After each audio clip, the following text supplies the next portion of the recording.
सम्मान्य सभापति महोदय, सबसे पहले मैं आपके प्रति आभार का भाव प्रकट करना चाहता हूं कि इस महत्वपूर्ण चर्चा में आपने मुझे हिस्सा लेने का मौका दिया है। महोदय, ये चर्चा जो है, ये चर्चा एक और तो हमारे संविधान के कारण हमारा देश इतना कितना आगे बढ़ा इसका जनता को एहसास कराएगी। दूसरी ओर हमारे संविधान की मूल भावनाओं के कारण ही 75 साल में लोकतंत्र के मूल पाताल तक गहरे गए हैं, इसका भी एहसास होता है। और तीसरी ओर ये भी मालूम पड़ता है, जब संविधान की भावनाओं को दरकिनार कर कोई अपने लिए संविधान को तोड़ मरोड़ कर आगे चलने का प्रयास करता है तो किस प्रकार के अकस्मात और किस प्रकार की दुर्घटनाएं होती हैं। इस सभी दृष्टि से देखें तो संविधान की दोनों सदन में जो चर्चा हुई है, वो चर्चा एक प्रकार से हमारे किशोरों के लिए, हमारी युवा पीढ़ी के लिए आने वाले दिनों में ये दोनों महान सदन में बैठकर देश का भविष्य का निर्णय करने वालों के लिए बहुत शिक्षणात्मक रहेगी, ऐसा मेरा मानना है। और देश की जनता के लिए भी क्षीर नीर करने में बहुत मदद करेगी कि किस पार्टी ने आज जो 75 साल की मीमांसा होगी, इसमें स्पष्ट हो जाएगा किस पार्टी ने जब जब जनता ने शासन अपने वो पार्टी के हाथ में दिया, संविधान का सम्मान किया है या नहीं किया है। मान्यवर, बहुत लंबी आजादी की लड़ाई के बाद हम आजाद हुए। जब हम आजाद हुए तब दुनिया भर के कई राजनीतिक पंडितों ने कई आगाहियां की थी कि ये देश बिखर जाएगा, शायद बन ही नहीं पाएगा। कुछ लोगों ने ऐसी आगाही की थी कि यहां डेमोक्रेटिक वैल्यू प्रस्तापित हो ही नहीं पड़ सकते, एकता हो ही नहीं सकती और ये देश आर्थिक रूप से कभी भी आत्मनिर्भर नहीं हो पाएगा। और आज जब 75 साल के समय के बाद संविधान को स्वीकार करने के बाद पीछे मुड़कर देखते हैं तो सरदार पटेल का मैं अब धन्यवाद करना चाहता हूं कि सरदार साहब के अथक परिश्रम के कारण आज देश एक होकर मजबूती से दुनिया के सामने खड़ा।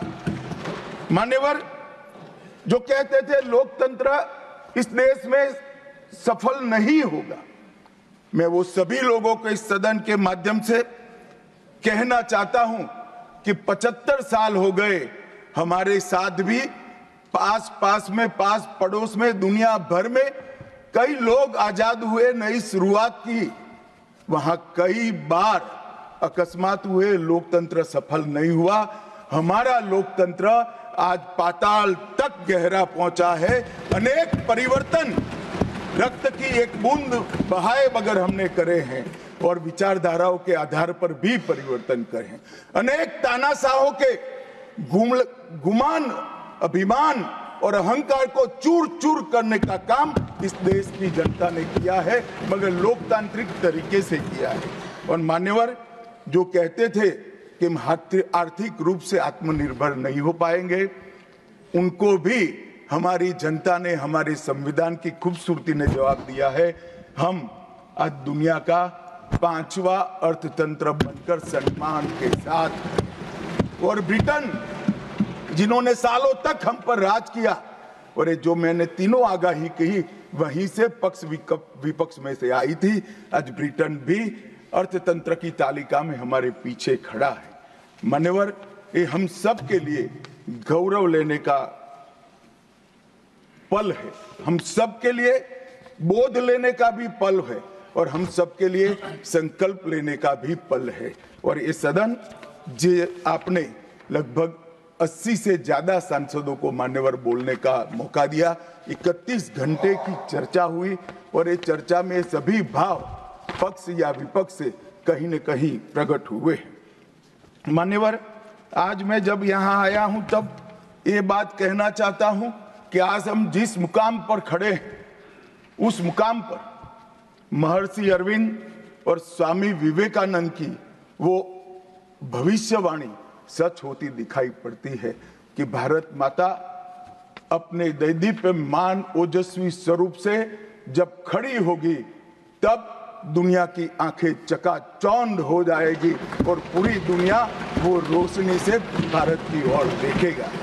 वो दिन सच होगा, इसके नजदीक काफी मजल हमने काट ली है। मान्यवर, हमारा संविधान सभा की रचना और संविधान की रचना की प्रक्रिया, ये तीनों एक प्रकार से समग्र विश्व के सभी संविधानों में अनूठे हैं, अलग प्रकार के रहे हैं। हमारे यहाँ दुनिया का सबसे ज्यादा विस्तृत लिखित संविधान चर्चा के सभी हमारे पारंपरिक लक्षणों को पार करते हुए हमने किया। इस संविधान सभा में 299 सदस्य रहे, 22 धर्म जाति समुदाय के सदस्य रहे, हर प्रिंसली स्टेट का प्रतिनिधित्व रहा, हर राज्य का प्रतिनिधित्व रहा। एक प्रकार से समावेशी प्रतिनिधित्व के साथ भारत का भविष्य तय करना, मतलब संविधान को रचने की हमारी प्रक्रिया आगे बढ़ी। 2 वर्ष 11 माह और 18 दिन तक अहर्निश चर्चा चलती रही, विस्तृत चर्चा चलती रही। देश के भविष्य, देश चलाने के नियम और देश की परंपरा को समाहित करते हुए देश को आगे ले जाने का संकल्प इतनी विस्तृत चर्चा के बाद बना।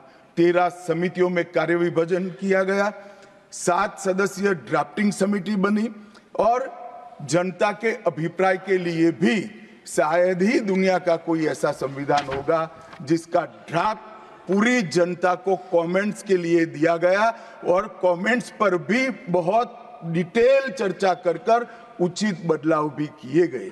इतनी लोकतांत्रिक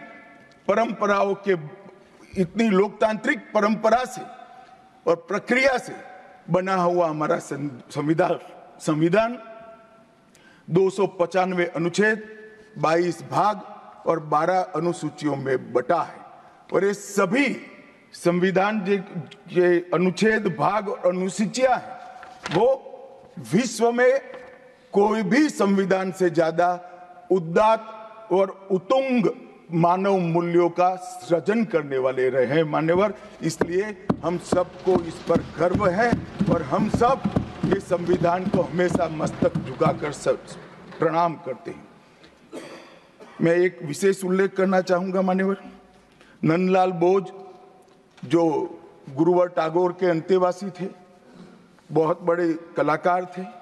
इन्होंने 4 वर्ष का समय लेकर संविधान को सजाने का काम किया और उन्होंने जो संविधान लिखा गया था इसके अनुरूप घटनाओं को संविधान के अंदर उकेरने का भी काम किया। इतिहास, धर्म, संस्कृति और परंपरा, सबसे मानव जीवन के उच्च मूल्य देने वाली सभी संदेशों को, घटनाओं को उन्होंने चित्र रूप में यहाँ पर उकेरा।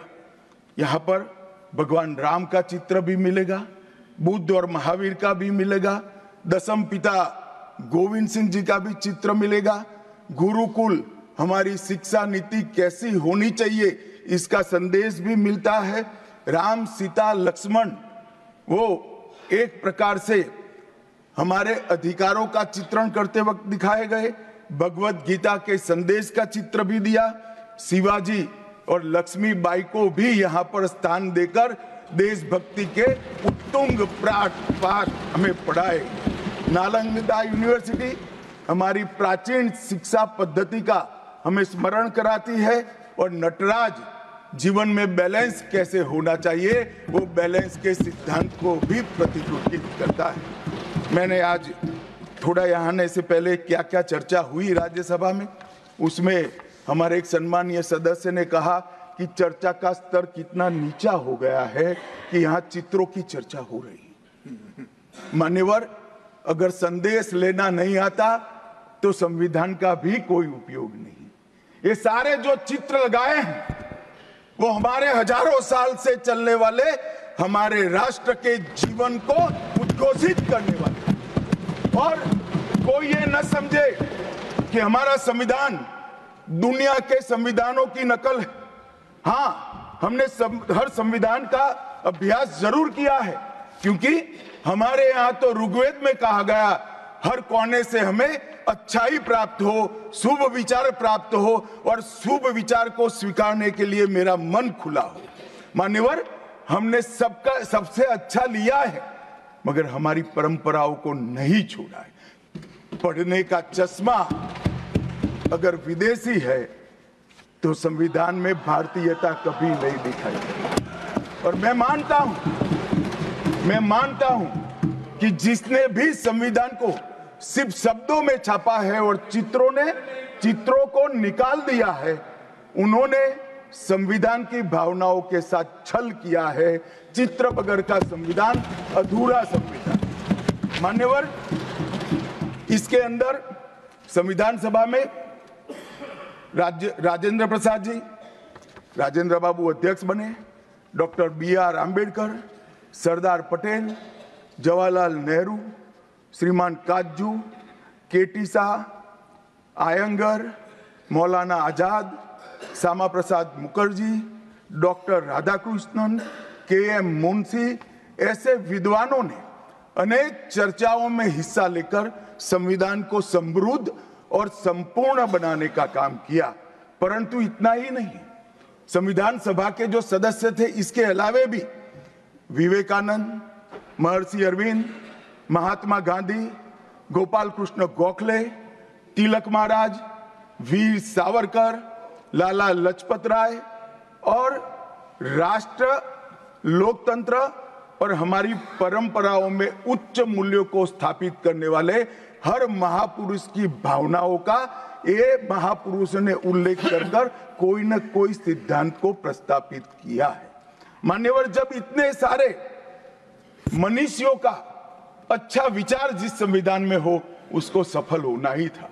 ये संविधान सफल होने के लिए संविधान सभा की चर्चा अगर कोई ध्यान से पढ़ेगा तो वेद, उपनिषद, चाणक्य नीति, विदुर नीति, शांति पर्व, रामायण और महाभारत, इसमें से निपजे हुए मानव जीवन के सभी मूल्यों को भी इसके अंदर हमने समाने का प्रयास किया था। मान्यवर, 75 साल हो गए संविधान को किस प्रकार से हमारे राजनीतिक दलों ने और हमारी पॉलिटिकल पार्टियों के साथ साथ हमारी सरकारों ने भी किस प्रकार से आगे बढ़ाया, इसकी भी चर्चा जरूर होनी चाहिए। मैं मानता हूं ये चर्चा समय उचित होगी। हमारे संविधान की रचना के बाद डॉक्टर आंबेडकर ने बहुत सोच समझकर एक वाक्य किया था। मैं आंबेडकर जी के वाक्य को सदन के सामने प्रस्तुत करना चाहता हूं। कोट, कोई संविधान कितना भी अच्छा हो वह बुरा बन सकता है अगर जिन लोग पर उसको चलाने की जिम्मेदारी है वो अच्छे न हो। उसी तरह से कोई भी संविधान कितना भी बुरा हो वो अच्छा साबित हो सकता है अगर उससे चलाने वालों की भूमिका सकारात्मक और अच्छी हो। ये दोनों घटनाएं मान्यवर हमने हमारे संविधान के 75 साल के कालखंड के अंदर देखी है और मैं तथ्यों के आधार पर सदन के सामने और सदन के माध्यम से देश की जनता के सामने भी रखना चाहता हूं। हमारे संविधान को कभी भी अपरिवर्तनशील नहीं माना गया। समय के साथ साथ कानून भी बदलने चाहिए और समय के साथ साथ समाज भी बदलना चाहिए। परिवर्तन ये जीवन का मंत्र है, सत्य है। इसको हमारे संविधान सभा ने स्वीकार किया था। इसलिए आर्टिकल 368 में संविधान संशोधन इसके लिए प्रोविजन किया गया। अभी कुछ राजनेता आए हैं, 54 साल की आयु में अपने आप को युवा कहते हैं, और ये घूमते रहते संविधान बदल देंगे, संविधान बदल देंगे, संविधान बदल देंगे। मैं उनको समझाना चाहता हूं कि संविधान बदलने का प्रोविजन, संविधान के प्रावधानों का बदलने का प्रोविजन अनुच्छेद 368 के अंदर संविधान में ही है। और मैं आज फिर से एक बार कहना चाहता हूं, थोड़ा ज्ञानवर्धन भी हो जाए किसी का। भाजपा ने 16 साल राज किया माननीय, 6 साल अटल जी ने किया, 10 साल मोदी जी ने किया और 5 साल और मोदी जी करेंगे। एक प्रकार से 16 साल हमने शासन किया। 16 साल में हमने 22 बार संविधान बदला, संविधान के अंदर परिवर्तन की। और कांग्रेस ने 55 साल करा और 55 साल में 77 परिवर्तन कांग्रेस ने भी किए, कांग्रेस के शासन में भी हुए। अब भारतीय जनता पार्टी और कांग्रेस दोनों ने परिवर्तन किए। ये परिवर्तन का टेस्ट कैसा था, किस प्रकार से किए गए? संवैधानिक प्रक्रिया से भी परिवर्तन होते हैं और संविधान को तोड़ मरोड़ कर, फॉर्मेलिटी कर भी परिवर्तन कर सकते हैं। परिवर्तन करने का उद्देश्य क्या था, क्या हासिल करना था? क्या हमारे लोकतंत्र को मजबूत करने के लिए परिवर्तन किए गए? क्या हमारे जिनको अधिकार नहीं है ऐसे लोगों को समकक्ष अधिकार लेने के लिए परिवर्तन किए गए, या अपनी राज्य सत्ता को टिकाने के लिए परिवर्तन? इस पर से ही पार्टी का कैरेक्टर, पार्टी के चलने की पद्धति और पार्टी का संविधान में विश्वास, ये सबको मालूम पड़ता है। मैं ज्यादा संविधान के संशोधन में नहीं जाऊंगा मान्यवर। दोनों प्रमुख दलों के 4 संविधान संशोधन को मैं लेना चाहूंगा। पहला संशोधन हुआ 18 जून 1951 में। संविधान सभा ने ही ये संशोधन करना पड़ा, क्योंकि संविधान बनाने के बाद, संविधान स्वीकारने के बाद आम चुनाव में जाने तक का भी धैर्य कांग्रेस पार्टी में नहीं था। अभी लोकसभा नहीं बनी थी, अभी राज्यसभा नहीं बनी थी और संशोधन लेकर आए। अब उसका उद्देश्य क्या था? 19A जोड़ा गया। 19A जोड़ा गया, वो किस लिए जोड़ा गया? अभिव्यक्ति की आजादी पर स्वतंत्रता को, अभिव्यक्ति की आजादी, अभिव्यक्ति की स्वतंत्रता को कर्टेल करने के लिए पहला सुधार आया। और किसने किया मान्यवर? उस वक्त प्रधानमंत्री कौन था? श्रीमान जवाहरलाल नेहरू उस वक्त प्रधान।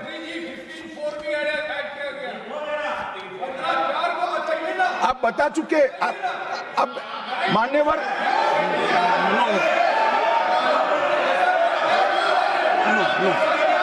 No sit down Jairam ji, he not yielding. We heard leader of the opposition. मान्यवर, unless there is yielding, let us hear. मान्यवर, मेरा लंबा अनुभव है आजकल करते हुए। मुझे 30 साल हो गए विधानसभा और लोकसभा राज्यसभा में बैठे हुए। संसद में भाषण करने का मेरा अनुभव है मान्यवर। वो विरोध तभी कर सकते हैं जब मेरी बात सच न हो। अगर मेरी बात सच नहीं हो तो बताए वो संविधान संशोधन नंबर 1, अब सुनिए, संविधान संशोधन नंबर 1 वो अभिव्यक्ति की आजादी को कर्टेल करने के लिए ही लाया गया था और जवाहरलाल नेहरू के लिए लाया गया। मान्यवर, 24वां संविधान संशोधन, 24वां संविधान संशोधन जवाहरलाल नेहरू जी की सुपुत्री इंदिरा जी उस वक्त प्रधानमंत्री थी। पार्टी तो वही सत्ता में थी, कांग्रेस पार्टी। 5 नवंबर 1971 को संविधान में संशोधन किया गया, 24वां संशोधन। और संविधान संशोधन के माध्यम से संसद को मौलिक अधिकार, नागरिकों के मौलिक अधिकार कम करने का अधिकार दे दिया। तो एक प्रधानमंत्री कांग्रेस पार्टी के अभिव्यक्ति की स्वतंत्रता का टेल करते हैं, दूसरे प्रधानमंत्री उसी परिवार से आते हैं, वो नागरिकों के मौलिक अधिकार को कर्टेल करने का अधिकार लेते हैं। और 39वां संविधान संशोधन अब तो इंतहाई कर दी मान्यवर, सब सीमाओं को पार कर दिया। मान्यवर आप तो अधिवक्ता रहे हैं। 10 अगस्त 1975 का वो दिन हमारे संविधान के इतिहास में बहुत, जब भी जिक्र होगा काले अक्षरों से ही इसका जिक्र करना पड़ेगा। उस वक्त 39वां संविधान संशोधन आया मान्यवर। 39वां संविधान संशोधन क्या था? इंदिरा गांधी जी के चुनाव को इलाहाबाद हाईकोर्ट ने अमान्य घोषित कर दिया। अभी कुछ नहीं है, ईवीएम ले लेकर घूमते हैं, हारते हैं और ईवीएम ले लेकर, ईवीएम ने हरा दिया, ईवीएम ने हरा दिया, ईवीएम ने हरा दिया। सुप्रीम कोर्ट ने 24 बार ईवीएम की अर्जी नकार दी। चुनाव आयोग ने 3 दिन ईवीएम 10 से 5 बजे तक रखा कि भाई कोई हैक कर बताए। कोई नहीं गया, सुप्रीम कोर्ट में कोई नहीं गया, और हारते हैं तो ईवीएम का दोष निकालते हैं। मान्यवर एक ही समय, एक ही दिन 2 परिणाम घोषित। एक महाराष्ट्र में सुपड़ा साफ हो गया, जो जनादेश के साथ द्रोह किया था इसका दंड महाराष्ट्र की जनता ने दिया, और दूरबीन लेकर दिखाई नहीं पड़ते, और उसी दिन वो झारखंड में जीते। तो महाराष्ट्र में ईवीएम खराब है और झारखंड में टप से जाकर नए कपड़े पहनकर शपथ ले ली। अरे भाई जरा तो शर्म करो, जनता देख रही है। एक जगह ईवीएम सही है, एक जगह ईवीएम खराब है। मान्यवर ऐसा कैसे हो सकता है? और मान्यवर यहां पर इलाहाबाद हाईकोर्ट ने इंदिरा गांधी जी के चुनाव को निरस्त कर दिया, अमान्य किया, और उन्होंने संशोधन से प्रधानमंत्री पद की न्यायिक जांच पर भी प्रतिबंध लगा दिया। आपको जो करना है वो करो, कोई न्यायिक जांच नहीं है। ये अभी जो अधिकारों की गुहार लेकर घूमते हैं मेरे कम्युनिस्ट भाई, मैं उनको पूछना चाहता हूं, किसके साथ बैठे हो? किसके साथ बैठे हो? रात को अंधेरा कर अपनी आत्मा को टटोलना भैया, मालूम पड़ेगा। और ये संविधान संशोधन मान्यवर रिट्रोस्पेक्टिव इफेक्ट से किया गया कि पुराना भी मुकदमा है तो वो खारिज हो जाएगा। कभी ऐसा होता है? हमारे प्रधानमंत्री तो कहते हैं मैं प्रधानमंत्री नहीं हूं, प्रधान सेवक। और कोई कहता है कि मुझ पर मुकदमा नहीं हो सकता, मैं शासक हूं, शासक के खिलाफ उंगली नहीं उठाई जाती। भले संविधान ने अधिकार दिया, वो अधिकार हम समाप्त कर देते हैं। और मान्यवर ऐसे ऐसे सुधार किए हैं। मान्यवर उस वक्त भी श्रीमती इंदिरा गांधी थी और 42वां संविधान संशोधन आया। मान्यवर अभी सुबह दूसरे सदन में 1 नेशन 1 इलेक्शन का बिल पेश हो रहा था।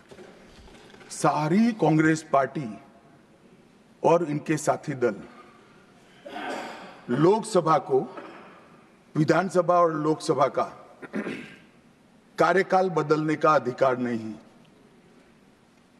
मैं सुन रहा था, है नहीं है तो जब बिल आएगा तब चर्चा करेंगे। परंतु भाई आपने क्या किया? 42वें संशोधन से 3 जनवरी को लोकसभा और राज्य की विधानसभाओं का सामान्य कार्यकाल 5 वर्ष से बढ़ाकर 6 साल कर दिया। क्यों किया? कि अभी चुनाव होगा तो हम हार जाएंगे, इसलिए लोकसभा को ही लंबा कर दो। इतनी निर्लज्जता के साथ विश्व में कोई संविधान संशोधन नहीं हुआ होगा। मान्यवर दूसरा, कुछ कानून पारित करने थे, सदस्य उस वक्त ज्यादा विरोध तो कर नहीं सकते थे, मगर विरोध करने का नया तरीका कुछ कांग्रेस में, जिसमें हिम्मत थोड़ी बची कुची थी, इन्होंने कहा एब्सेंट रहने लगे तो क्वारम नहीं होता था। तो फरवरी 1 को संविधान संशोधन किया कि संसद और राज्यसभा में क्वारम की आवश्यकता नहीं है। वाह, 5 लोग भी है तो चला लो भाई। इसके बाद राष्ट्रपति शासन की अवधि, खड़गे साहब किया है तो सुनना पड़ेगा, हिम्मत के साथ सुनना पड़ेगा। मान्यवर, राष्ट्रपति शासन की अवधि, राष्ट्रपति शासन की अवधि 6 महीने तक बढ़ा दी।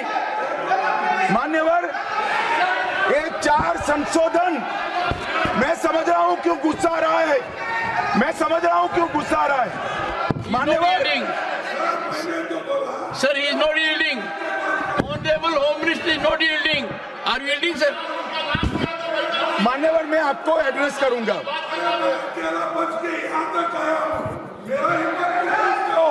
तुम तो कायर हो, तुम मान्यवर, तुम लड़ाकू हो। Okay. मान्यवर, मैं आपको एड्रेस करूंगा। Go on record. What the Honorable Home Minister said. खड़गे जी, मैं आपका बहुत सम्मान करता हूं, आपकी हाजिरी वहां दर्ज कर दी गई है। कृपया बैठे, मुझे बोलने दीजिए।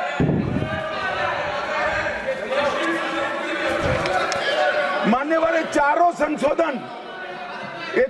संशोधन मैं मेरी पार्टी के दफ्तर से नहीं ला सकता। ये चारों संशोधन संविधान में हुए, किसी को अदालत ने निरस्त किया, किसी को जनता पार्टी की सरकार आई तब उसको निरस्त किया, कुछ लिंगरिंग टेस्ट में रह गए, पर ये चारों संशोधन वास्तविकता है।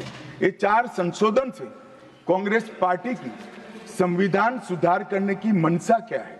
एक में हम पर केस न हो, दूसरे में हम चुनाव हारने वाले तो समय बढ़ा देना, तीसरे में मेरे पर जांच नहीं हो सकती, और चौथे में नागरिकों के संविधान प्रदत्त अधिकारों को समाप्त करना। ये उद्देश्य बताते हैं। अब मैं हमारा 4 संशोधन लेकर आता हूं। मान्यवर, सबसे पहला संशोधन नरेंद्र मोदी जी ने सरकार में किया, 101वां नंबर भी अच्छा आया है।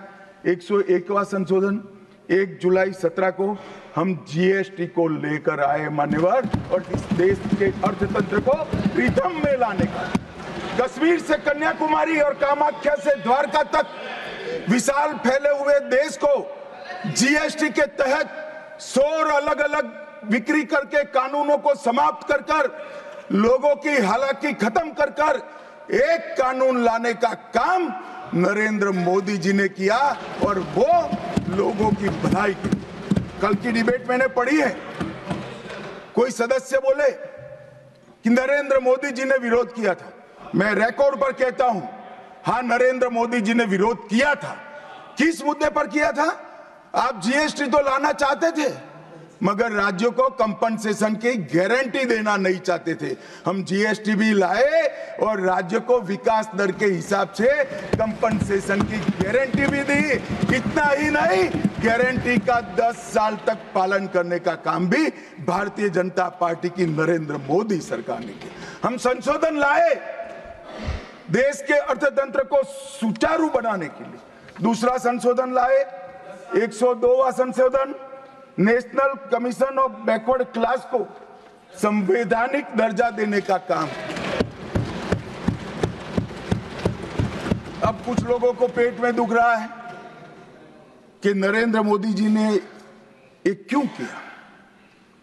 मैं साहब आगे बहुत सारी बातें बताऊंगा। नरेंद्र मोदी जी इसलिए कर पाए कि आपने नहीं किया था। अगर आप ये कर देते तो मोदी जी के तो भाग्य में ही नहीं आता। मगर साहब, पिछड़ी जातियों का कल्याण कभी भी कांग्रेस पार्टी का विश्वास नहीं रहा, मान्यता नहीं रही, नीति भी नहीं रही। भारतीय जनता पार्टी ने संविधान संशोधन पिछड़ी जातियों के कल्याण के लिए। तीसरा संशोधन क्या लाए?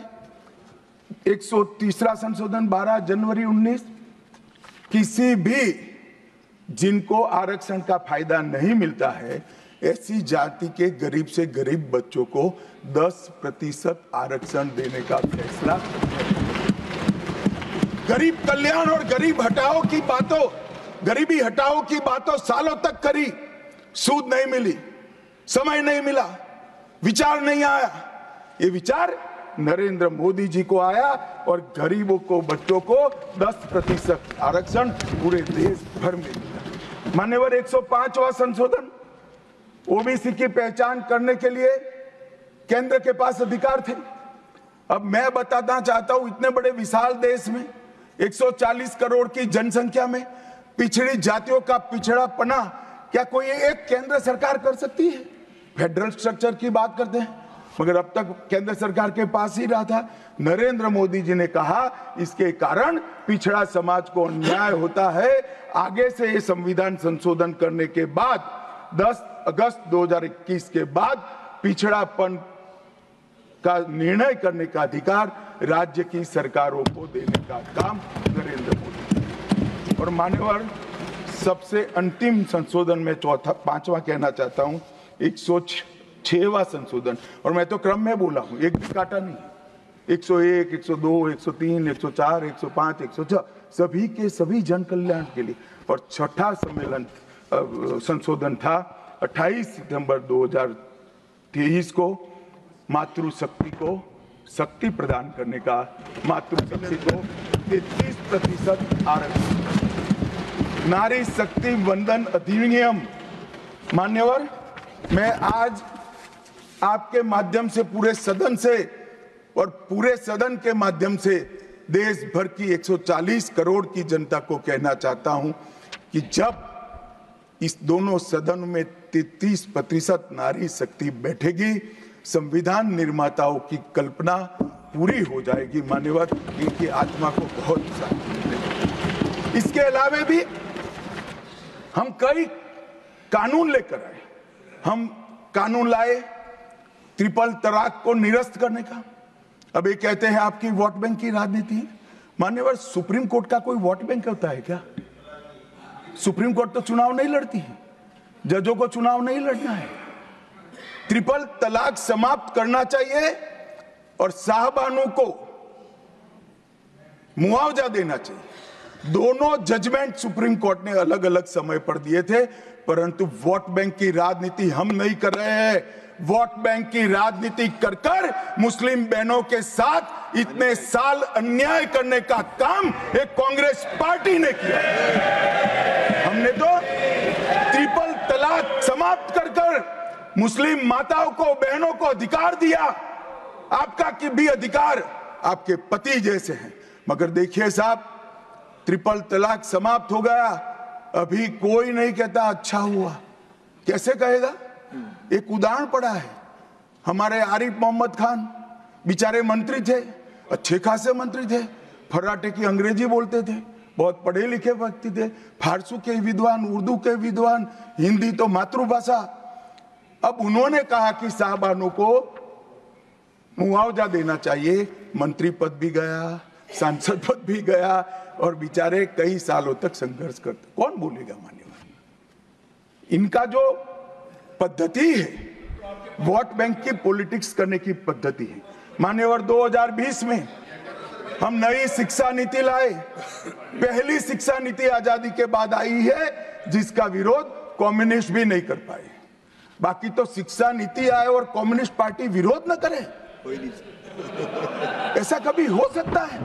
मुझे भी बड़ा आश्चर्य होगा कि प्रकृति बदल गई है या उनका सोच बदल गया है। खैर, जो भी हुआ, फिर मुझे किसी ने बताया कि आपने इतनी अच्छी शिक्षा नीति लाए हैं कि इसका विरोध करोगे तो लोग उनका विरोध करेंगे, इसलिए विरोध नहीं किया है। मान्यवर, जम्मू कश्मीर में आरक्षण देने का संशोधन विधेयक लाए और 3 नए आपराधिक कानून भी हम लेकर आए। हमारी क्रिमिनल जस्टिस सिस्टम के ये 3 कानून 160 साल बाद पहले अंग्रेजों ने बनाए थे, अंग्रेजों की पार्लियामेंट में बने थे। नरेंद्र मोदी जी ने,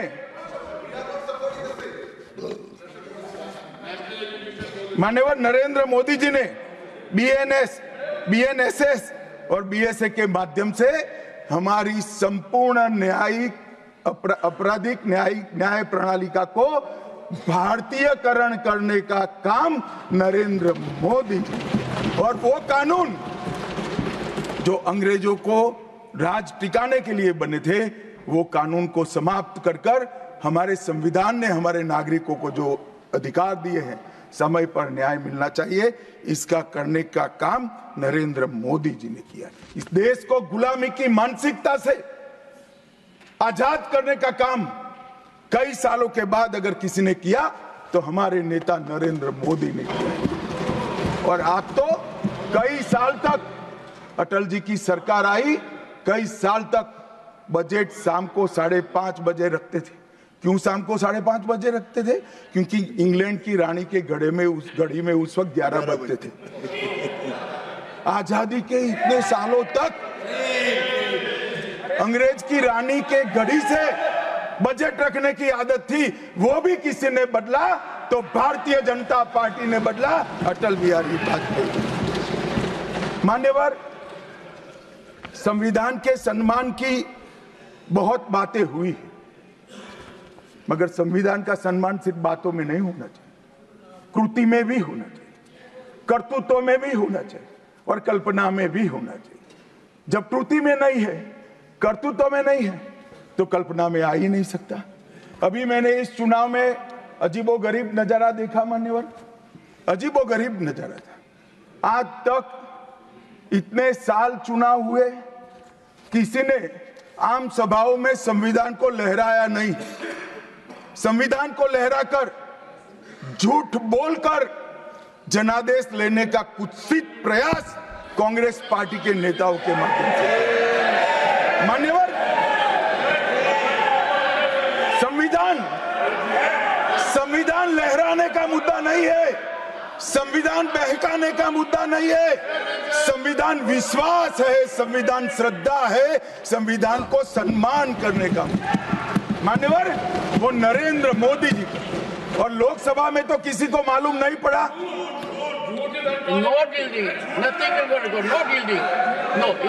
मान्यवर, लोकसभा में तो किसी को मालूम नहीं पड़ा, लोकसभा में तो किसी को मालूम नहीं पड़ा। जागरूकता थी। महाराष्ट्र में भी लहराने के अलावे बांटने गए तो एक पत्रकार के हाथ में भी आ गया, खोला तो मान्यवर पूरा कोरा था, अंदर कुछ लिखा ही नहीं था, प्रीएम्बल भी नहीं था। मान्यवर, इतना बड़ा छल। आपकी बात नहीं कर रहा मैं, ये तो पकड़े जाने के बाद तो सब लोग सुधर जाते हैं। मान्यवर, 75 साल के इतिहास में, संविधान के आयुष्य में, संविधान के नाम पर इतना बड़ा छल मेरे जीवन में तो मैंने ना देखा है ना जाना है। और कारण ढूंढते हैं कि क्यों हारे। मैं बता दूं, कारण मत ढूंढिए, कमेटी की जरूरत नहीं है। संविधान और आरक्षण करते थे, लोग जान गए कि संविधान फर्जी लेकर घूमते हो तो लोगों ने हरा दिया। मान्यवर, ये प्रति जो लेकर घूमते हैं, इसमें गोखले साहब ने क्या लिखा है वो एक बार पढ़ लें।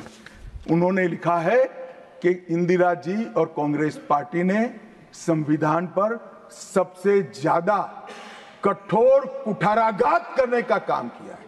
जो प्रति लेकर घूमते हैं ना, उसकी प्रस्तावना में लिखा गया। माननीय अध्यक्ष, माननीय सभापति महोदय, माननीय सभापति महोदय, संविधान कैसे तोड़ा मरोड़ा जा सकता है, इसके भी मैं 2 उदाहरण देना चाहता हूं। हमारे सेना के जवान, सुरक्षा दलों के जवान, वो हमारी मातृभूमि की 1 इंच भूमि पर जान देने के लिए तैयार है। सैकड़ों हजारों लोग शहीद हुए 1 इंच भूमि के लिए। और मान्यवर, किसी को भी भूमि देनी है तो आर्टिकल 1 अमेंड करना पड़ेगा। आर्टिकल 1 में हमारे भूभाग की व्याख्या की गई है, इसको बदलना पड़ता है। तमिलनाडु के पास एक टापू था, कच्चा तीवू टापू। वो टापू 1974 में अचानक ही एक एग्रीमेंट कर वन फाइन मॉर्निंग लंका को दे दिया गया। मान्यवर, चलो भाई, बहुमत था आपका, मान लो,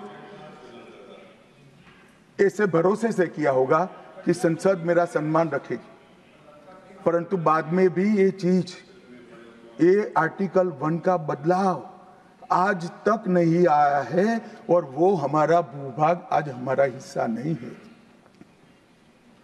मान्यवर, ऐसा खिलवाड़ भारत नहीं, दुनिया के किसी भी देश में शासकों द्वारा संविधान के साथ नहीं किया होगा। मान्यवर, आप तो अधिवक्ता हैं।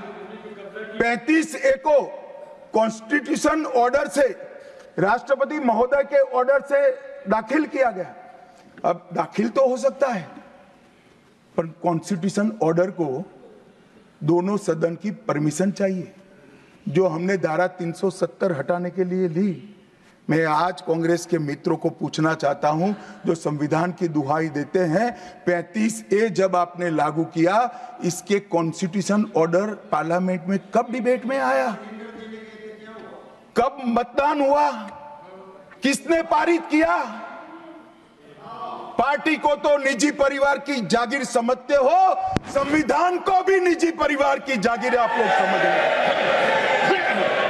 मान्यवर, इतना बड़ा छल देश की 2 संसदों के साथ किया है। एक पूरा 35A डाल दिया संसद संविधान में, पार्लियामेंट के पास सब्जेक्ट ही नहीं है। देश का भूभाग दे दिया, पार्लियामेंट के साथ विषय ही नहीं आया।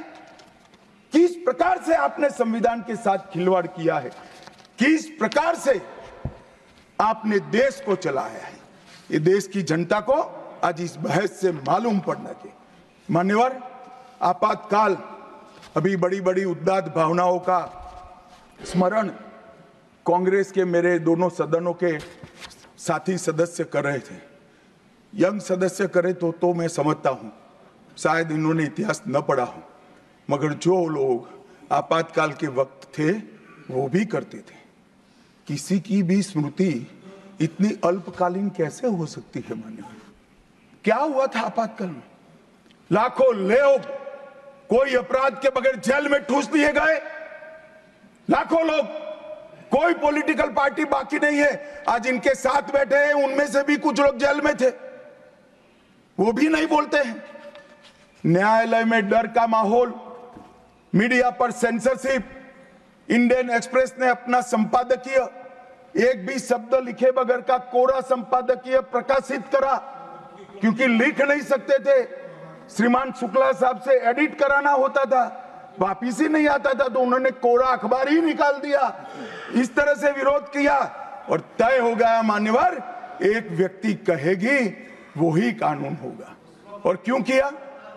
देश पर आक्रमण हुआ था क्या? देश की आंतरिक सलामती ठीक नहीं थी क्या? ना ना ना ना ना ना, ऐसा कुछ नहीं हुआ था। सिर्फ इतना हुआ था कि इलाहाबाद हाईकोर्ट ने उनको सांसद के रूप में अयोग्य ठहरा दिया था। अपनी कुर्सी जाने वाले, चुनाव नहीं कराना था।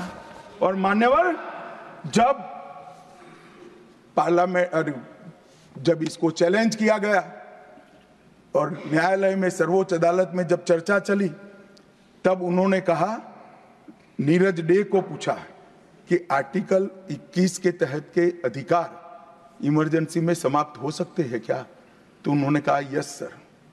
साहब, कोई भी वकील को यस सर कहने की इतनी बड़ी फीस नहीं मिली होगी।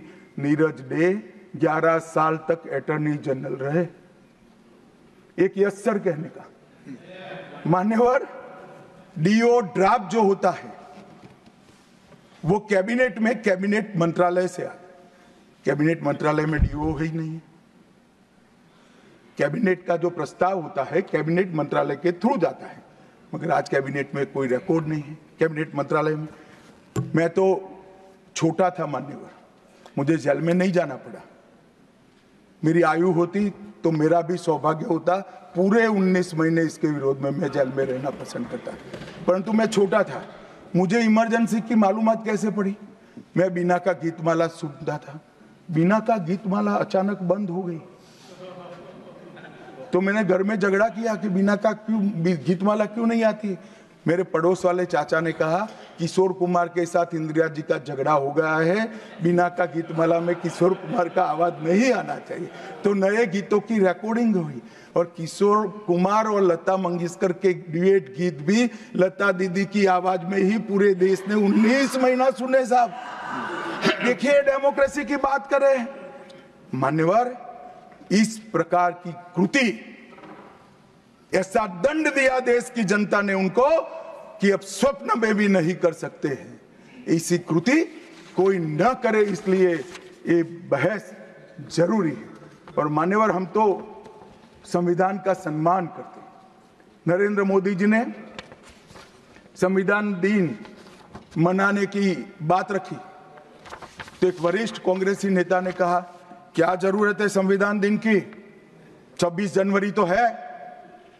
बोले भाई, संविधान को जितनी भी बार स्मरण करोगे, इसकी भावनाओं के प्रति आपकी आस्था दृढ़। और मान्यवर, इसलिए नरेंद्र मोदी जी संविधान दिन मनाते हैं और संविधान के निर्माताओं की पुण्य स्मृति में मनाते हैं। मान्यवर, उस वक्त आज ही मुझे किसी शायर ने दुष्यंत कुमार की पंक्ति भेजी है इमरजेंसी के लिए। मैं ज्यादा भाषण इमरजेंसी पर करना नहीं चाहता, परंतु मैं जरूर कहना चाहूंगा। दुष्यंत कुमार की पंक्ति है, एक गुड़िया की कई कठपुतलियों में जान है, एक गुड़िया की कई कठपुतलियों में जान है। आज शायर ये तमाशा देखकर हैरान है। कल नुमाइश में मिला वो चिथड़े हाल कपड़े पहने हुए, मैंने उसको नाम पूछा तुम कौन हो, तो उसने कहा मैं संविधान हूं। दुष्यंत कुमार जी की कविता है मान्यवर, इंदिरा जी को समर्पित है। मान्यवर, जब संविधान बन रहा था, संविधान के हर आर्टिकल पर चर्चा चल रही थी। हम आजाद हो गए थे, आजाद हुए थे, पर हमारा देश कोई नया नहीं बना था। हम तो हजारों सालों से दुनिया में सबसे चिर पुरातन संस्कृति, चिर पुरातन धर्म और चिर पुरातन समाज जीवन लेकर निकले हुए देश हैं। हाँ, एक कालखंड के लिए गुलाम हो गए, आजादी मिली, आगे देश कैसे चले इसका एक डॉक्यूमेंट बनाना था। तो उस डॉक्यूमेंट में चर्चा में आया कि अब देश का नाम क्या हो। अंग्रेज लिख कर गए थे इंडिया, क्योंकि वो भारत को जानते ही नहीं थे। वहां जो प्रचलन में शब्द होंगे यूरोप में, वो शब्द उन्होंने हम पर थोप दिया था और गुलामी की मानसिकता ने इसको स्वीकार भी किया था। मगर जब आजाद हुए तब इस पर चर्चा हुई और अब उस वक्त के सदस्य सेठ गोविंददास ने दरखास्त किया कि देश का नाम भारत रखना चाहिए। उस वक्त जवाहरलाल नेहरू ने कहा कि पीछे देखने की जरूरत नहीं है, भविष्य की ओर देखिए। और मान्यवर, देश के नाम के अंदर इंडिया भी रहा, भारत भी रहा। खैर, मैं इस पर टिप्पणी करना नहीं चाहता, परंतु नजरिए का सवाल है। अगर इंडिया के चश्मे से भारत को देखोगे तो भारत समझ में नहीं आएगा, पूरा जीवन चला। और इसलिए इन्होंने अपने गठबंधन का नाम भी इंडिया ही रखा है, इसीलिए रखा है, वही सोच से चलना है। और मान्यवर, हमारे प्रधानमंत्री जी ने विकास तो करना है, दुनिया में सबसे आगे बढ़ना ही है, विकास के साथ साथ विरासत को भी अपना कर आगे बढ़े। गुलामी की हर परंपरा को हम समाप्त करना चाहते हैं। हम एक आजाद मुल्क है, सार्वभौमत्व से लैस मुल्क है, किसी की परंपरा हमें स्वीकार नहीं है। परंपरा बदलनी है तो हम बदलेंगे, नए कपड़े हर कोई पहनता है, हम भी पहनेंगे, परंतु हमारी पुरानी परंपराओं पर हमें शर्म नहीं है। और मान्यवर, क्या किया नरेंद्र मोदी जी ने, राजपथ जो अंग्रेज सम्राट के सम्मान में नाम रखा गया था, उसका नाम बदलकर कर्तव्य पथ रखा। इंडिया गेट पर किंग पंचम जॉर्ज की मूर्ति लगी थी, मूर्ति हटा दिया, शर्म के मारे में स्थान खाली था। हमने वहां सुभाष बाबू की प्रतिमा लगा। मान्यवर, नेवी का चिन्ह जो देकर गए थे वही चलता था। हमने वीर छत्रपति शिवाजी महाराज की नेवी के चिन्ह को हमने भगवान बिरसा मुंडा की 150वीं जयंती को जनजातीय गौरव वर्ष के रूप में मनाया। राष्ट्रीय युद्ध स्मारक हमने बनाया और राष्ट्रीय युद्ध स्मारक में अमर जवान की ज्योति को विलीन करने का काम भारतीय जनता पार्टी के नेता नरेंद्र मोदी। संसद के अंदर राजा जी ने जो उदात्त भावनाएं व्यक्त की थी, जिसको जवाहरलाल जी ने भी स्वीकारा था, मगर बाद में शर्म का एहसास हुआ, सेंगोल को इलाहाबाद के म्यूजियम में भेज दिया। नरेंद्र मोदी जी ने विधिवत तरीके से सेंगोल को संसद के अंदर प्रस्तावित कर नई संसद बनाई और विश्व भर में चोरी की गई मूर्तियां, आर्टिफैक्ट्स जो थे वो 345 हजारों साल पुराने हमारे मूर्तियां और आर्टिकल्स, उसको वापस लाने के लिए हमारे विदेश मंत्रालय ने काम किया। न्यू एजुकेशन पॉलिसी, पूरा देश अंग्रेजी में चले, ऐसे षड्यंत्र चले इतने सालों तक। न्यू एजुकेशन पॉलिसी में हमने कंपलसरी कर दिया बच्चे की प्राथमिक शिक्षा मातृभाषा में होगी। मान्यवर, मातृभाषा में आईएएस आईपीएस का एग्जाम नहीं दिया जाता था, हमने वहां मातृभाषा में एग्जामिनेशन को किया। अभी तमिलनाडु के सदस्य बोल रहे थे, पहले आप जिनके साथ बैठे हो उनके शासन में तमिल में आईएएस आईपीएस का पेपर नहीं लिख सकते थे। आज तमिल मीडियम में बड़ा हुआ बच्चा गर्व के साथ देश का टॉप ब्यूरोक्रेट बन सकता है। ये व्यवस्था हमने करी। मान्यवर, अंडमान और निकोबार के द्वीप समूह का नाम जो अंग्रेज रखे थे वो छोड़कर गए थे। सुभाष बाबू ने जब अंडमान निकोबार जीता तब उन्होंने नामकरण किया था शहीद और स्वराज, उसको भुला दिया गया। आजादी के बाद फिर से अंग्रेजों का नाम वापस लाए, नया न रखो कोई बात नहीं भाई, सुभाष बाबू ने रखा निकाल दिया। हमने डंके की चोट पर सुभाष बाबू के नाम शहीद और स्वराज दोनों वापस लाने का काम किया। ल्यूटियन में रेस कोर्स रोड पर रहते थे, हमने लोक कल्याण मार्ग करा। डेलहाउसी रोड का नाम दारा सिकोह के नाम से किया और निर्मला जी ब्रीफकेस की जगह वही खाता लेकर आज जब बजट देती है तब पूरे देश भर के भारतीय संस्कृति के लोगों को आनंद होता है। मान्यवर, 1500 से ज्यादा पूरे नए कानूनों को हमने समाप्त करने का काम किया। इन्होंने अपने परिवार की प्रसिद्धि के अलावे कुछ नहीं किया। हजारों जगह पे गांधी नेहरू परिवार के नाम मिलेंगे और किसी का नहीं। सुभाष बाबू का पुतला भी हमने लगाया। मान्यवर, हमने प्रधानमंत्री संग्रहालय बनाया। जवाहरलाल जी से लेकर नरेंद्र मोदी जी के पहले जितने बने वो सभी प्रधानमंत्रियों के जीवन कवन को हमने दिखाने का काम किया। वहां पहले सिर्फ जवाहरलाल जी का मिशन, G20 की अध्यक्षता हमने की और भारतीय सांस्कृतिक और वैश्विक समन्वय को हमने प्रोत्साहित। राम मंदिर का निर्माण, काशी विश्वनाथ धाम का पुनरुद्धार, काशी उज्जैन शारदा पीठ, करतारपुर साहिब कॉरिडोर, योग को वैश्विक पहचान और 160 साल पुराने कानूनों को खत्म करने का काम नरेंद्र मोदी जी ने किया। हम पीछे नहीं गए। ऐसा वो मानते थे पीछे चले जाओगे, पीछे नहीं गए। पीछे तो आप छोड़कर गए थे।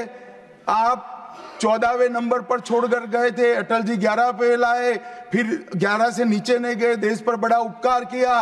मोदी जी 11वें से 5वें नंबर पर लाए और 27 में 3रे नंबर पर पहुंच गए। मान्यवर, अभी कुछ नेताओं को आरक्षण में चुनाव जीतने की फॉर्मूला दिखाई पड़ती है। आरक्षण आरक्षण आरक्षण आरक्षण आरक्षण कोई आज की कल्पना नहीं है, हमारे संविधान निर्माताओं ने की। आर्टिकल 15 और 16 में SC, ST और OBC को आरक्षण का प्रोविजन किया गया मान्यवर। ये मूल प्रोविजन है, कोई नया नहीं है। इतनी जोर से आरक्षण आरक्षण आरक्षण कर कर छाती चौड़ी कर कर चिल्लाते। आज मैं बताना चाहता हूं कि कांग्रेस पार्टी किस प्रकार से आरक्षण विरोधी पार्टी है मान्यवर। इनका कहना और करना दोनों अलग है मान्यवर। आरक्षण के लिए नेहरू जी के उद्गार अंत में मैं बताऊंगा, परंतु ओबीसी को आरक्षण देने के लिए 1955 में काका साहेब कालेलकर कमीशन बना मान्यवर। इसका रिपोर्ट कहां है? दोनों सदन के रिकॉर्ड पर मैंने ढूंढा, कहीं नहीं, बुला दिया गया। क्यों? क्योंकि ओबीसी को आरक्षण मिलता था। बैठिए बैठिए बैठिए ना, मैं प्रक्रिया बताता हूं। अर्ध सत्य नहीं बोलता हूं भाई। एक सेकंड, छिपा कैसे सकते हो? छिपा कैसे सकते हो? बाबा साहब आंबेडकर का संविधान है, देश में लोकतंत्र है, कैसे छिपाओगे मान्यवर? कोई भी रिपोर्ट आता है, कोई भी रिपोर्ट आता है, अरे सुनो, अब कोई भी रिपोर्ट आता है उसको कैबिनेट के सामने रखना पड़ता है, फिर इस पर कार्यवाही जो की उसकी रिपोर्ट के साथ संसद के सामने रखना है। सही कह रहे हैं, उन्होंने संसद में लाने की जगह पुस्तकालय में रख दिया। ओबीसी का आरक्षण इन्होंने लाइब्रेरी में रख दिया। और मान्यवर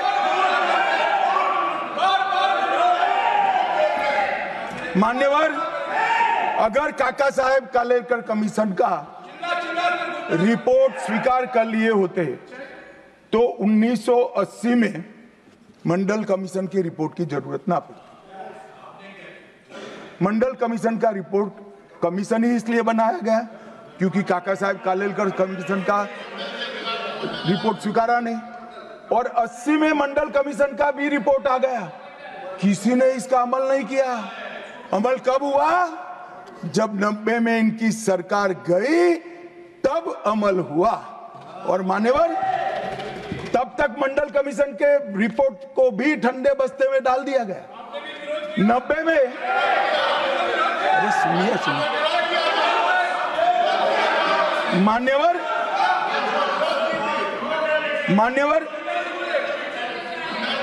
मंडल कमीशन के रिपोर्ट को जब स्वीकार किया गया, लोकसभा में प्रतिपक्ष के नेता थे श्रीमान राजीव गांधी। मैंने राजीव गांधी जी के सभी भाषणों को खंगाला। सबसे लंबा भाषण मंडल कमीशन के रिपोर्ट के विरोध करने के लिए किया है। और इन्होंने कहा पिछड़ों को आरक्षण देने से इस देश में योग्यता का अभाव हो जाएगा। अब ये तो आपके विचार है मान्यवर। राजीव गांधी की स्पीच भी, श्री राजीव गांधी की स्पीच भी लोकसभा के रिकॉर्ड पर पड़ी है। लाइब्रेरी में आप जाते हैं, लोकसभा की स्पीच निकलवा कर नहीं पढ़ते। जयराम जी पढ़ लीजिए एक बार। और नरेंद्र मोदी जी ने क्या किया मान्यवर? ओबीसी कमीशन को नरेंद्र मोदी जी ने मान्यता दी, पिछड़ा वर्ग का सम्मान किया, नेट, नीट, जेई उसमें ओबीसी का आरक्षण किया। और इन्होंने क्या किया? अभी भी ये तो सब नेहरू जी, इंदिरा जी और अब भी चलता रहता है। एक इन्होंने क्या किया? झूठ बोलना शुरू किया कि हम आरक्षण बढ़ा देंगे, आरक्षण बढ़ा देंगे, आरक्षण बढ़ाना चाहिए, आरक्षण 50% से ज्यादा बढ़ा। ये क्यों बढ़ाना है मैं बताना चाहता हूं मान्यवर। झूठ नहीं, असत्य, झूठ की जगह असत्य। चले मान्यवर, आपने भी करेक्ट किया था। खड़गे जी की बात को स्वीकार कर लेता हूं। उन्होंने झूठ नहीं बोला, वो सत्य से परे बोले हैं, वो नहीं बोलना चाहिए मान्यवर। इन्होंने 50% से ज्यादा आरक्षण करने की वकालत की। मैं आज देश की जनता को कहना चाहता हूं कि देश के 2 राज्यों में धर्म पर आरक्षण अस्तित्व में है, धर्म के आधार पर आरक्षण, ये गैर संवैधानिक है माननीय। संविधान सभा की कोई भी डिबेट आरक्षण के प्रावधान करने वाले आर्टिकल की पढ़ लीजिए, इसमें स्पष्ट किया गया है कि कोई भी आरक्षण धर्म के आधार पर नहीं हो सकता, आरक्षण पिछड़ापन के आधार पर।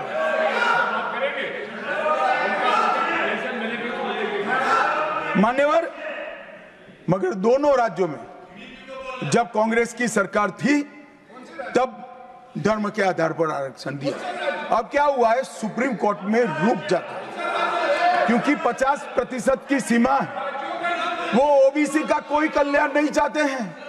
50% की सीमा बढ़ाकर मुसलमानों को आरक्षण देना चाहते हैं, माननीय, धर्म के आधार पर आरक्षण देना चाहते हैं।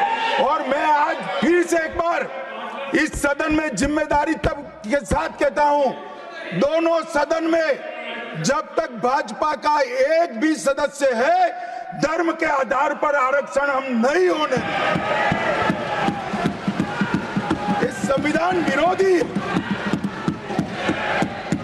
मान्यवर, मैं अब कांग्रेस पार्टी ने कभी धर्म के आधार पर आरक्षण नहीं दिया। अरे दिया है।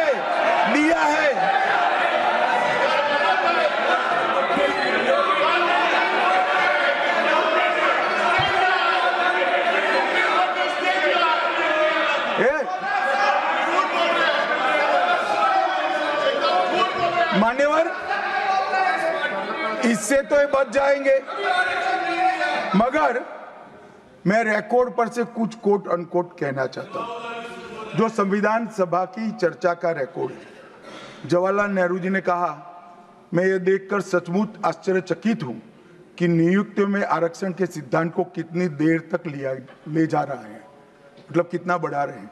मुझे नहीं लगता कि ये बिल्कुल अच्छा है। ऐसा लगता है कि मुदलियार और ब्राह्मणों के सिवा लगभग सभी जातियों को पिछड़ा वर्ग में शामिल कर देंगे। मान्यवर, सरकारी सेवाओं में आरक्षण के लिए इनके विचार थे। मैं इस बात से चिंतित हूं कि सरकारी सेवाओं में नियुक्ति के लिए जिस तरह से बहुत सारी जातियां और समूहों के आरक्षण के प्रस्ताव आते हैं, यह बहुत बुरी प्रवृत्ति है। इससे सरकारी कामकाज और आम तौर पर विकास और सार्वजनिक जीवन में गिरावट आएगी। मान्यवर, ये इनके विचार है, आज तक नहीं बदले, यही विचार है। मगर अभी जोर से बोलना, एक शब्द का प्रयोग मैं नहीं कर सकता, आगे गलती हो गई थी। असल मान्यवर, हमारे संविधान के directive of principle of state policies भाग 4 के अनुच्छेद 44 में एक एंट्री है जो कॉमन सिविल कोड की यूसीसी की बात करती है। क्योंकि हमारे संविधान का फैब्रिक पंथ निरपेक्ष है, हर जाति, हर धर्म, हर समुदाय के लोगों के लिए समान कानून होना चाहिए, इसका हमारा संविधान पक्षधर है। मान्यवर, ये यूसीसी क्यों नहीं आया? यूसीसी इसलिए नहीं आया कि संविधान सभा समाप्त होने के बाद, चुनाव होने के बाद, पहले प्रधानमंत्री जवाहरलाल नेहरू जी मुस्लिम पर्सनल लॉ लेकर आए और यूसीसी नहीं आया। मैं आज कांग्रेस पार्टी को इस सदन में सार्थ पूछना चाहता हूं, क्या पंथ निरपेक्ष राष्ट्र के अंदर सभी धर्मों के लिए एक कानून होना चाहिए या नहीं होना चाहिए? इसकी कांग्रेस पार्टी स्पष्टता करे। क्या आप मुस्लिम पर्सनल लॉ का समर्थन करते हैं? और मान्यवर, इससे बड़ा छलावा नहीं हो सकता। मान्यवर, इससे बड़ा छलावा नहीं हो सकता। इन्होंने हिंदू कोड बिल भी ला दिया। हिंदू कोड बिल उठाकर देख लिए। हम तो नहीं चाहते कि हिंदू न्याय शास्त्र के आधार पर इस देश का कानून बने। अभी के जीवन के मूल्यों के आधार पर कानून बनना चाहिए, मगर हिंदू कोड बिल में एक भी पुरानी हिंदू न्याय व्यवस्था का कोई नामो निशान नहीं है। हिंदुओं को बुरा न लगे इसलिए मुस्लिम पर्सनल लॉ दिया, तो सामान्य कानून को हिंदू कोड बिल बना दिया। मान्यवर, चलो मैं तो कहता हूं कि खड़गे जी और जयराम जी कह रहे हैं कि भाई पर्सनल लॉ का अधिकार मिले तो हमें आपत्ति नहीं है, तो फिर पूरा सरिया लागू करिए। क्रिमिनल में क्यों सरिया निकाल दिए? बताओ भाई, क्या चोरी करे इसके हाथ काट दोगे? कोई इससे जगद्य महिला के साथ अपराध करे तो पत्थर मारकर मार दोगे? देशद्रोही को रोड पर सूली चढ़ाओगे? तो विवाह के लिए, निकाह के लिए पर्सनल लॉ, वारिस के लिए पर्सनल लॉ और क्रिमिनल सरिया क्यों नहीं भाई? अगर उनको देना ही है तो पूरा ही दे देते, पूरा दे देते।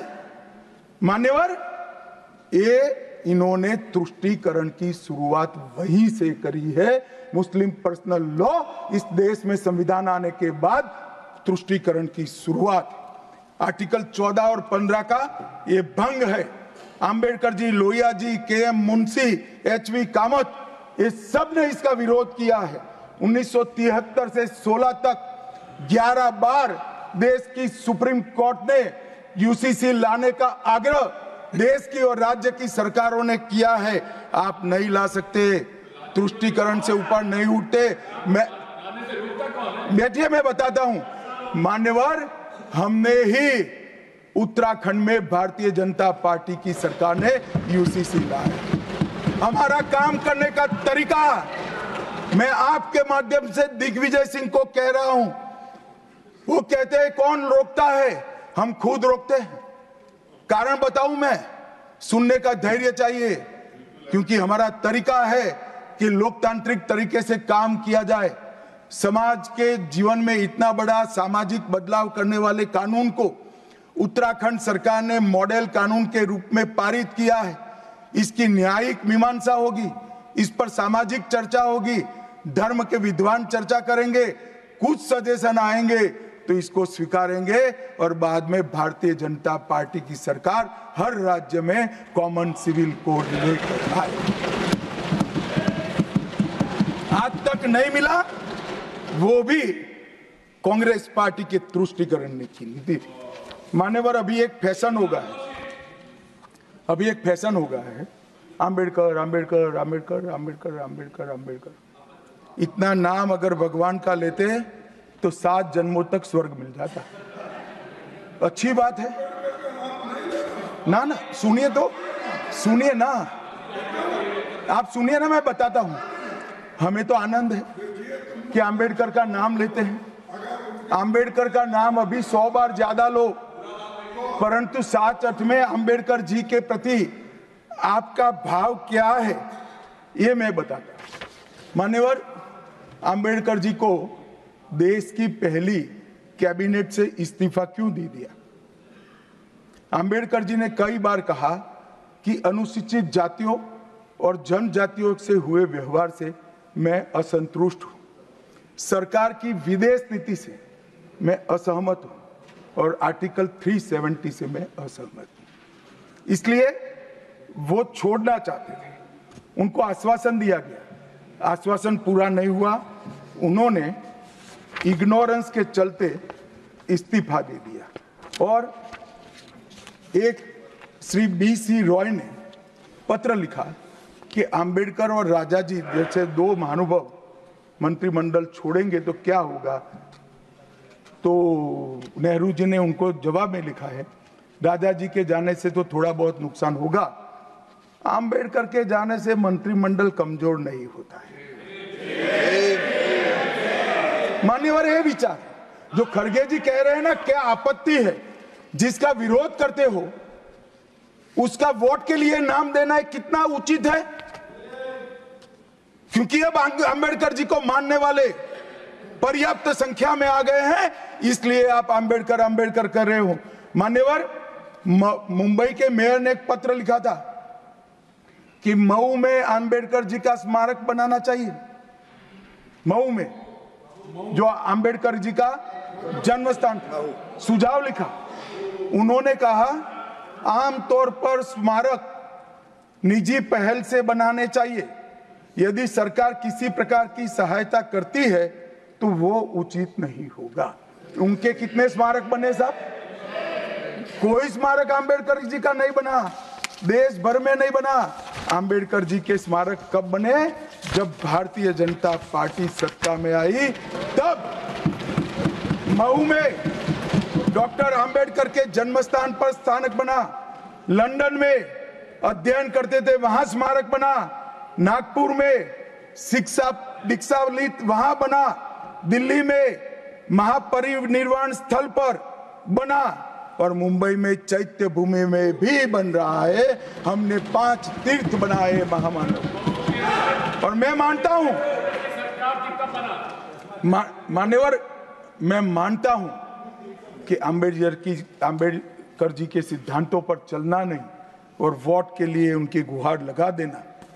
14 अप्रैल को राष्ट्रीय समरसता दिवस घोषित किया हमने।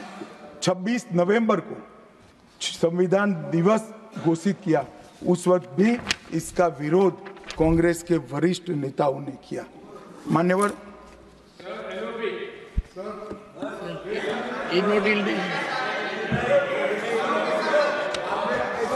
मान्यवर 370 पर कई बार चर्चा हुई है। मैं ज्यादा कहना नहीं चाहता। सब जानते हैं कि एक टेम्पररी प्रोविजन को अनौरत संतान की तरह अपनी गोदी में 70 साल तक कांग्रेस ने खिलाने का काम किया और 370 हटाने के लिए लोहे का जिगर चाहिए।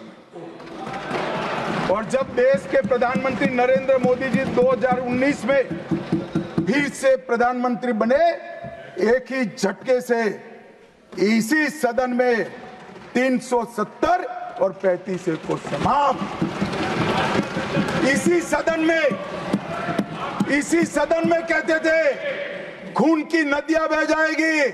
खून की नदियां छोड़ो, कंकड़ चलाने की किसी की हिम्मत नहीं है। कंकड़।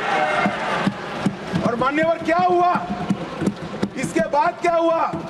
35,000 पंचायत के सदस्य आजादी के बाद पहली बार चुनकर आए।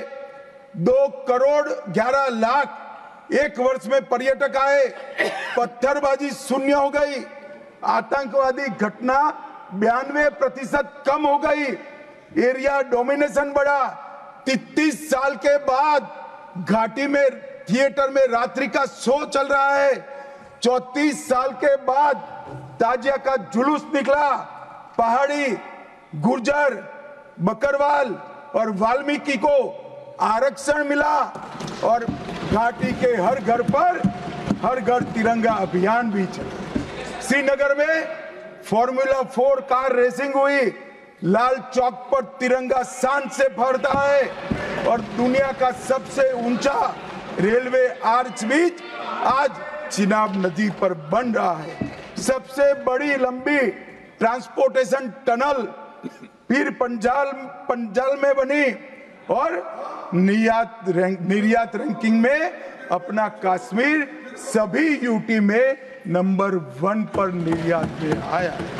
मान्यवर 80,000 करोड़ पाकिस्तान से आए हुए विस्थापित, घाटी से भगाए गए विस्थापित और पश्चिमी पाकिस्तान से आए हुए विस्थापित को 80,000 करोड़ दिया और 1,19,000 करोड़ का निवेश आज आ गए। मान्यवर 370 के रहते 70 साल में 12,000 करोड़ का निवेश आया था। अब 5 साल के अंदर 1,19,000 करोड़ का निवेश। G20 के डेलीगेट्स भी वहां गए। अमरनाथ यात्रा में 4.5 लाख यात्रियों ने अपनी श्रद्धा व्यक्त की और कुपवाड़ा के शारदा देवी मंदिर में 600 वर्ष के बाद पहली बार दीपावली मनाने का काम। मान्यवर ये कहते हैं 370 हटाने से क्या हुआ? मैं बताता हूं, आपकी तुष्टीकरण की दुकान बंद हो गई है। तुष्टीकरण बंद हो। मान्यवर, आज संविधान के आर्टिकल 124 में न्यायपालिका की व्यवस्था के लिए हमारा जिक्र है। कांग्रेस पार्टी की सरकारों ने आर्टिकल 124 की भावनाओं के साथ किस तरह से खिलवाड़ किया है, वो मैं आज सदन के माध्यम से सभी सदस्यों को और देश को बताना चाहता हूं। पहला मामला 1973 में जब संसद और सुप्रीम कोर्ट के बीच में न्यायिक पुनरावलोकन जुडिशियल रिव्यू के लेकर संघर्ष हुआ, तब उसको समाप्त कर देने का काम कांग्रेस पार्टी ने किया और इसके बाद में केशवानंद भारती ने फिर से इसको रिस्टोर किया। फैसले से नाराज होकर, फैसला तो चलो पक्ष में भी आता है, खिलाफ भी आता है, हमारे खिलाफ भी कई फैसले आते हैं, क्या कर सकते हैं, मानना चाहिए, हमारी संवैधानिक व्यवस्था है, आर्टिकल 124 कहता है। परंतु कांग्रेस ने क्या किया, 3 वरिष्ठ न्यायाधीश जस्टिस जे.एम. सेलत, के.एस. हेगड़े और ए.एन. ग्रोवर, तीनों को प्रमोशन से महरूम कर सजा देकर चौथे न्यायाधीश को प्रमोशन देने का काम करा, जिसके कारण ये 3 सज्जनों ने अपना अपमान महसूस करते हुए संविधान की सुरक्षा के लिए इस्तीफा देकर घर पे जाना पसंद किया। ये किया है मैंने। दूसरा मामला 76 में एडीएम जबलपुर बनाम शिवकांत शुक्ला,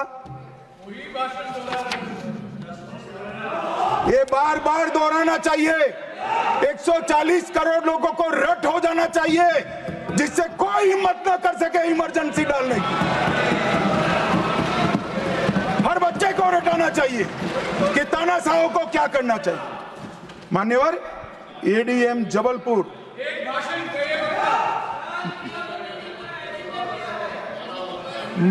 एडीएम जबलपुर जस्टिस खन्ना बेचारे 3 विरुद्ध 1 लघुमती फैसला दिया।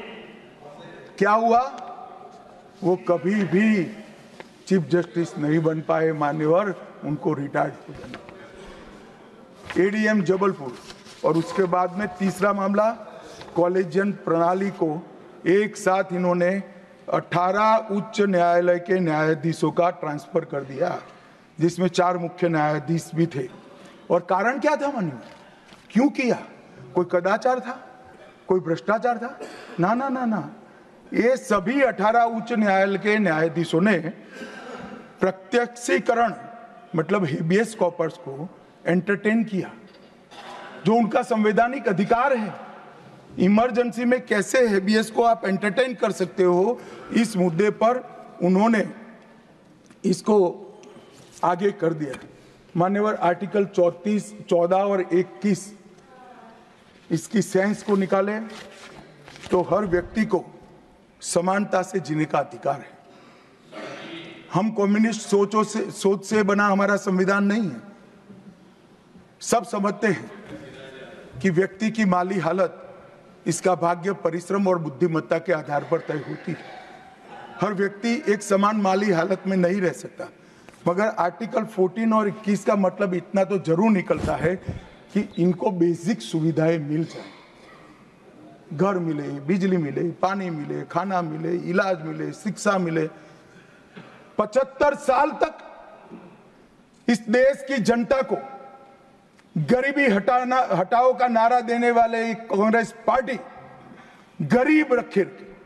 और मान्यवर, 10 साल में नरेंद्र मोदी जी ने 9.6 करोड़ गरीब महिलाओं को उज्ज्वला का कनेक्शन देकर उनके घर में गैस पहुंचा। 12 करोड़ गरीबों के घर में शौचालय पहुंचे, शुद्ध पीने का पानी 12.65 लाख करोड़ घरों में पहुंचा, 18,000 गांवों में बिजली पहुंची, 14.5 करोड़ किसानों के खाते में 2.40 लाख करोड़ रुपया सीधा डीबीटी से पूरा ट्रांसफर हुआ, 36 करोड़ आयुष्मान भारत के कार्ड बने और 8.19 करोड़ दर्दियों ने उससे मुफ्त में अपना इलाज कराया है। और मान्यवर, अब 70 साल से अधिक कोई भी आय वर्ग का व्यक्ति हो, इसको 5 लाख तक का इलाज मोदी सरकार ने, प्रधानमंत्री जी ने फ्री किया। 36 राज्यों में 80 करोड़ लोगों को one nation one ration card दिया, 5 किलो अनाज मुफ्त दिया, 25 लाख करोड़ रुपए की राशि सीधी बैंक खातों में डीबीटी के माध्यम से गई है। 11,000 करोड़ रुपया 1 करोड़ लाभार्थी को, रेहड़ी पटरी वालों को दिया, और सबसे बड़ी बात 2 करोड़ लखपति दीदी बनाने का काम नरेंद्र मोदी। और मान्यवर, विश्वकर्माओं के लिए भी काम कर। अभी मान्यवर, ये बात मैं बहुत संवेदनशील होकर के आप सदन के सामने रखता हूं। लोकसभा में चर्चा हो रही थी, कांग्रेस पार्टी के एक वरिष्ठ सदस्य ने कहा, सावरकर के लिए जो उन्होंने उद्गार निकाले मैं तो रिपीट नहीं कर सकता। मान्यवर, सावरकर जी के सामने जो वीर लगा है ना, वो कोई सरकार, कोई पॉलिटिकल पार्टी की चुनी हुई सरकार ने नहीं दिया है। इसके सामने वीर, उनकी वीरता के कारण 140 करोड़ लोगों ने। मान्यवर, ऐसा उत्कृष्ट देशभक्त जिसके लिए ऐसे उच्चारण देश की सबसे बड़ी पंचायत में होते हैं, इसके बारे में कोई जानकारी लिए बगैर लगातार कई सालों से झूठ फैलाया जाता है। मैं आज रिकॉर्ड पर कहना चाहता हूं मान्यवर,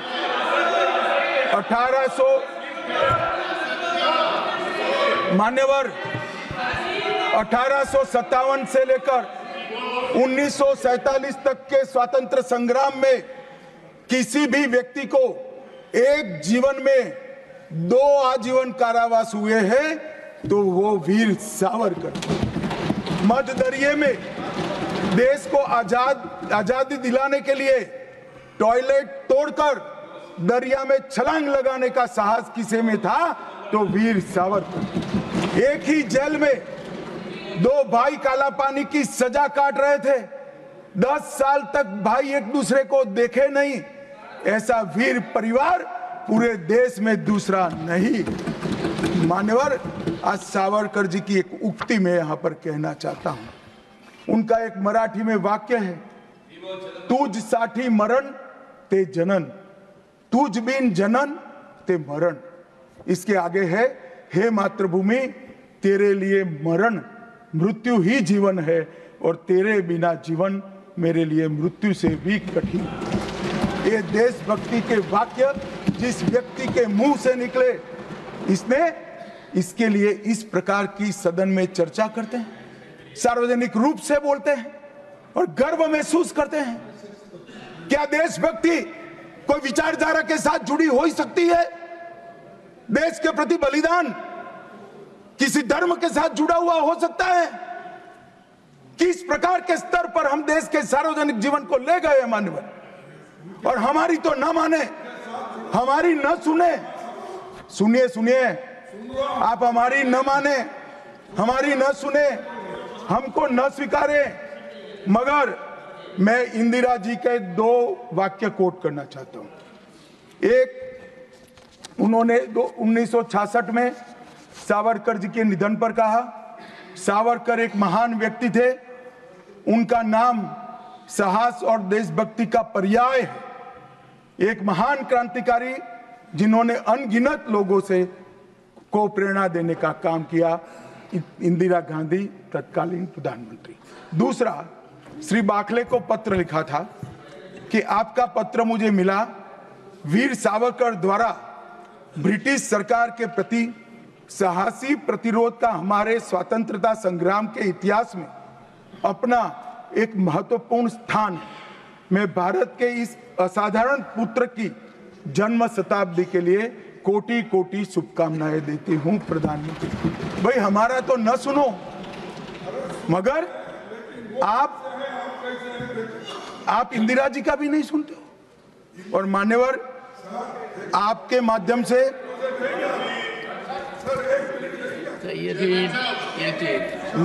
ना सब बीच में नहीं जगह होती है। मान्यवर मेरा आज इस चर्चा के माध्यम से देश भर के अलग अलग पॉलिटिकल पार्टी, अलग अलग विचारधारा, अलग अलग धर्म के लोगों को एक निवेदन है कि देशभक्ति, वीरता, बलिदान और समर्पण को धर्म के साथ, विचारधारा के साथ या पार्टी के साथ मत जोड़िए। जो वीर होता है वो वीर होता है, कोई भी पार्टी में जो होता है। जो देशभक्त होता है वो देशभक्त होता है, कोई भी विचारधारा का होता है। और जो बलिदान देता है वो बलिदान ही देता है, किसी भी धर्म के अंदर जन्म लिया हो। मान्यवर, ये बहुत नीचा विचार है, एक स्तर से नीचा विचार। और मैं चाहता हूं कि आज की चर्चा से देश की जनता इस प्रकार के चीजों का जवाब मांगना शुरू करे। मान्यवर, कांग्रेस पार्टी ने, हमारे संविधान ने 3 चीजों को, हर आर्टिकल का हार्द निकालेंगे तो कहीं ना कहीं इसे और उठाएंगे। 3 चीजों को हमारे संविधान ने नहीं स्वीकारा, क्योंकि हम लोकतंत्र में हैं, परिवारवाद नहीं होना चाहिए, पंथ निरपेक्ष राष्ट्र है इसलिए तुष्टीकरण नहीं होना चाहिए, और जन कल्याणकारी राज्य है इसलिए भ्रष्टाचार नहीं होना चाहिए। मुझे कई बार लगता था कि कांग्रेस पार्टी क्यों संविधान का सम्मान नहीं करती है, मगर जब ये 3 शब्द मैंने पढ़े तो मुझे मालूम पड़ा कि अगर वो संविधान की भावनाओं का संविधान करेंगे, सम्मान करेंगे, तो तुष्टीकरण, परिवारवाद और भ्रष्टाचार तीनों को छोड़ना पड़ेगा। इसके बगैर उनका अस्तित्व टिक ही नहीं सकता। परंतु एक व्यक्ति गरीब के घर से जन्म लेकर आता है, चाय बेचने वाला बेटा, जिसकी सास पुश्तों में न आगे कोई राजनीति में है ना कोई पीछे है, एक गरीब है मान्यवर, और तुष्टीकरण को नहीं मानता है। ऐसा आदमी जब 2014 में देश का प्रधानमंत्री बना, इन्होंने देश की राजनीति को तुष्टीकरण, परिवारवाद और भ्रष्टाचार के नासूर को हमेशा के लिए। और मुझे किसी ने कहा कि अभी महाराष्ट्र और हरियाणा में हार के लिए कांग्रेस पार्टी कोई आत्मनिरीक्षण के लिए कमेटी बना रही है। कोई कमेटी की जरूरत, मेरा अच्छा खासा अनुभव है। तुष्टीकरण, परिवारवाद और भ्रष्टाचार छोड़ दो, जनता चुनकर ला देगी आपको, कुछ करने की जरूरत नहीं है। मान्यवर, अभी 1 नेशन 1 इलेक्शन का विरोध करें। मान्यवर, मैं इस पर ज्यादा बात करना नहीं चाहता क्योंकि समिति ने शीश किया है, मगर विरोध करते हैं, इसके तर्क तो रखने चाहिए ना। मान्यवर, मैं आज आपको बात कहने आया हूं। अभी मैंने कुछ समय में मोहब्बत की दुकान के बहुत नारे सुने। मोहब्बत की दुकान देश के हर गांव में खोलने की महत्वाकांक्षा वाले लोग भी, बहुत भाषण उनके मैंने सुने हैं। मेरा उनको कहना है, मोहब्बत दुकान से बेचने की चीज नहीं है भैया। मोहब्बत प्रचार की चीज नहीं है। मोहब्बत दिल में बसाने का जज्बा है, और मोहब्बत दूसरों को महसूस कराने का लम्हा है। अगर इतना समझ जाएंगे तो और कोई तकलीफ नहीं पड़ेगी। मान्यवर, अंत में मैं इतना कहना चाहता हूं कि आज़ादी के अमृत महोत्सव में इस देश के प्रधानमंत्री जी आज़ादी के अमृत महोत्सव को बहुत अच्छे तरीके से एक वेल डिजाइन मैनर में मनाने का निर्णय किया। पूरे लाखों कार्यक्रम हुए। इसका मीन निकालते, इसका हार्द निकालते तो आता है 3 उद्देश्य सामने आते हैं। बालकों, बच्चे, युवा और जनता को आज़ादी के 90 वर्ष लंबे आज़ादी के संग्राम के इतिहास की जानकारी देना, गुमनाम आज़ादी के सेना नायकों का नई पीढ़ी और आने वाली पीढ़ी को परिचय कराना, 75 साल में हमने जो सिद्धियां प्राप्त की है इसका गौरव 140 करोड़ भारतीयों के मन में उत्पन्न करना, और जब आजादी के 100 साल हो गए तब ये देश पूरे संसार में हर क्षेत्र में नंबर 1 पर हो, ऐसे महान भारत की रचना। और ये संकल्प अब श्री नरेंद्र मोदी का नहीं रहा है, ये संकल्प देश के 140 करोड़ लोगों का संकल्प हो गया है। इसको जब भी मैं जनता के बीच में जाता हूं, इसको महसूस भी करता हूं। मान्यवर, आज मोदी जी ने अमृत काल की कल्पना करी है। अमृत महोत्सव की समाप्ति से शताब्दी तक हम दुनिया में हर एक क्षेत्र में 1 नंबर पर हो, भारत विकसित हो, हमारा गौरववंत स्थान हो। तब मुझे लगता है कि महर्षि अरविंद और विवेकानंद जी ने जो कल्पना करी थी कि भारत माता अपने संपूर्ण दैदीप्यमान स्वरूप के साथ दुनिया के सामने खड़ी होगी और दुनिया की आंखें भारत माता की तेज से चकाचौंध हो जाएगी। वो स्वप्न सच होगा, इसका मुझे विश्वास है। स्वप्न सच करने का रास्ता, एकमात्र रास्ता हमारा संविधान है और इसमें छेड़खानी करने का किसी का साहस न हो, वो जनता ने सुनिश्चित करना है। आपने मुझे मौका दिया, इसलिए बहुत